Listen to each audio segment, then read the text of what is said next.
This is I think this has got a lot of people talking, the optics of all of this, that Harry flies 11 hours for a maximum 45-minute meeting with his dad.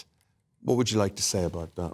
Well, the royal family does do things rather differently to, how I suspect most of us. If someone had flown in from the other side of the world, it would be sort of, oh, great, let's make a big thing of it. But you've got a king. He's got his schedules. They're all mapped out. You've got lots of people waiting on A, B, and C. You've got helicopters planned. You've got all this stuff. Harry suddenly comes in. I think the main thing is that he's there, that he's made that point, he's made that gesture. I mean, he did when he came to the coronation. He flew in a few hours before to pay his respects, really, to his father, and then flew off again. But is it the perception that his trip was appreciated? I mean, we can see the lad has made the effort, whether you're a fan of his or not. But one wonders, could the father not have given him more time? What was the need to take off and head to Sandringham half an hour later? Well, we don't know exactly at this stage. We know that they're trying to sort of minimise the pressures on the king. The main thing is he's there. We know there are these.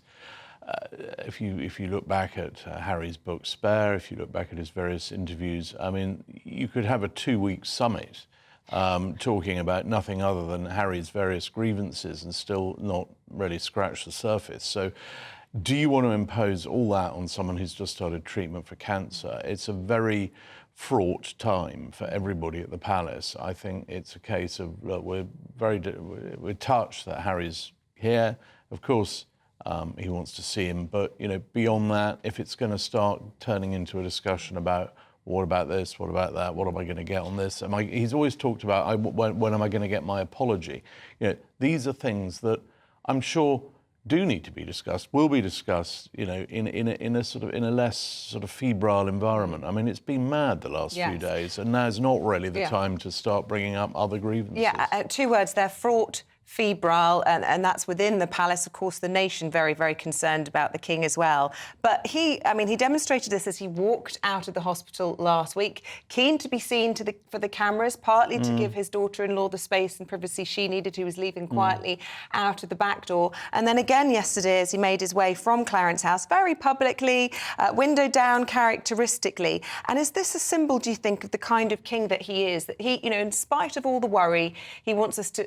he's keeping calm and carrying on. He certainly is. I mean, he's very stoical. There was a sort of misperception, I think, in recent years that he was somehow itching to become king. It sort of perpetuated in The Crown. That's a sort of plot line. And he was absolutely anything but. He was very much of the, look, when the day comes, it comes. I'm not going to push it. He certainly doesn't believe in tempting fate. I think a lot of people think, oh dear, he's only been on the throne a year and a half, and now this.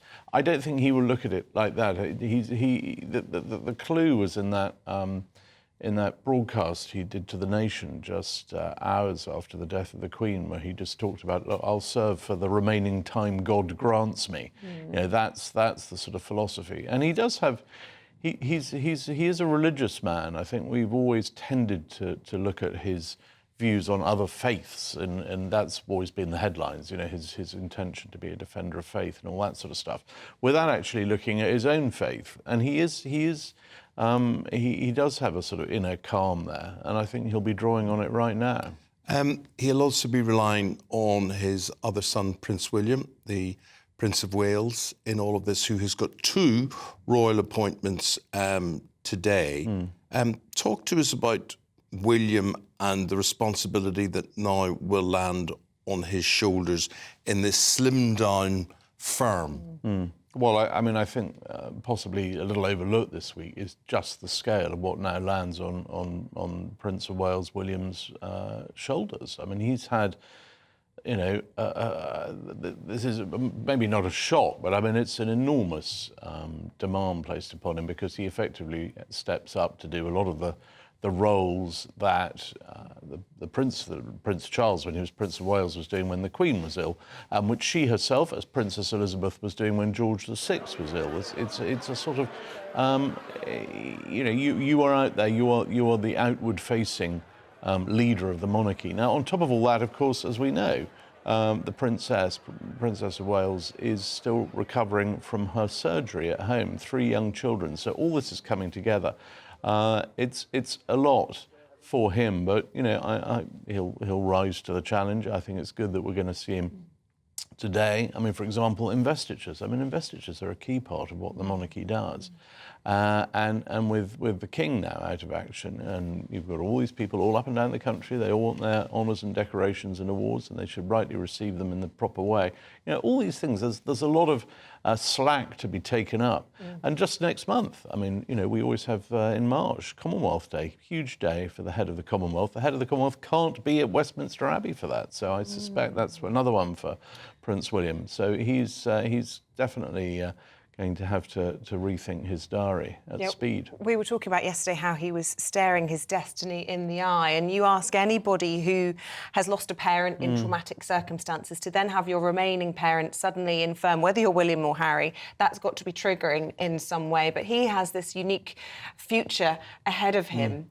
The I newspaper talking about how the United Kingdom's already in some form of what they describe soft regency, and this is according to a professor at UCL. I mean, would you say that's going a bit further? I mean, the sort of playbook for this was sort of set out during COVID when the Queen was kept closely behind closed doors to prevent her from catching any infection, but she was able to continue her constitutional role. Is that effectively what we're seeing? Yeah, totally. I mean, I'm very much reminded of those early days of COVID as far as the King is concerned, those sort of COVID protocols where constitutional business goes on. I don't think we're anywhere near a regency, by the way. I mean, there's a sort of 2 stages for incapacitated monarch. Firstly, you have something called councillors of state, which is 2 members of the family step in if there's a temporary absence, and that's been used largely when monarchs have been abroad, very occasionally when they've been ill. It's only then after that you get into a regency. We're not there. He's just doing the job. Explain to people, Robert, what a regency is. A regency is when you have when effectively the state appoints a stand-in monarch because the monarch is incapacitated. I think in the words of the Regency Act, it's governed by Acts of Parliament, by the way. This isn't laid down by the royals. They don't make it up. It's all the democratically elected government has passed these acts, and there's a panel of 5, 3 of whom, a majority of 3, are required to say, look, the monarch's incapacitated, we're going to appoint someone else, which is the heir. It hasn't happened since the days of George III.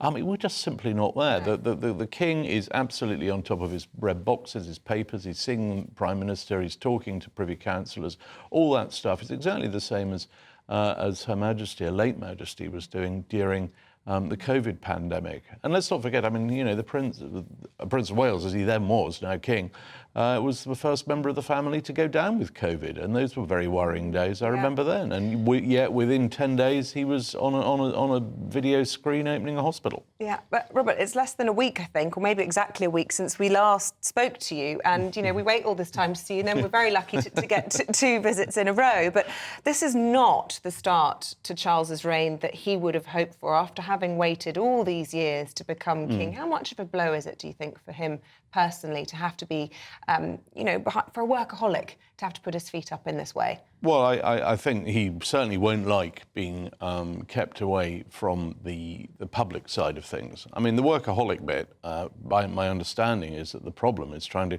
slow down the amount of paperwork and the briefings and the red boxes and all the stuff that he likes. I mean, he loves all that. And that he wants all that coming thick and fast. And I think some will say, well, hang on, you need to slow down a bit. It's the meeting the people stuff, which he's keen on. He genuinely enjoys walkabouts. He likes big receptions, so even if he likes them to be a bit more sort of informal than they used to be. They're always a bit of there's a sort of element of happy chaos there, which he loves, and he just likes getting into the mix. And he can't do that because his doctors don't want him exposed to an infection. So yeah, that's going to be what's annoying him most. OK. Robert, thank you very much indeed. Really appreciate it. Thank you for bringing us up to date. The Royal Biographer and Robert Hardman's book, Charles III, is available at a bookstore near you, or indeed online, as they would say. On the old Kindle, probably. Yes. I'm sure you're going to tell us it's on the Lots of Kindle. ways. But better to get it in hardback. We love bookshops too. Historical Did you do document, an audiobook version of it? I did actually, yes. I sat in a glass box for about 5 days and read it from beginning to end. It's a very useful process when you're an author, actually, because you pick up little literals Too and late spelling then. mistakes. Well, I've got them in the reprint. Oh, OK, perfect.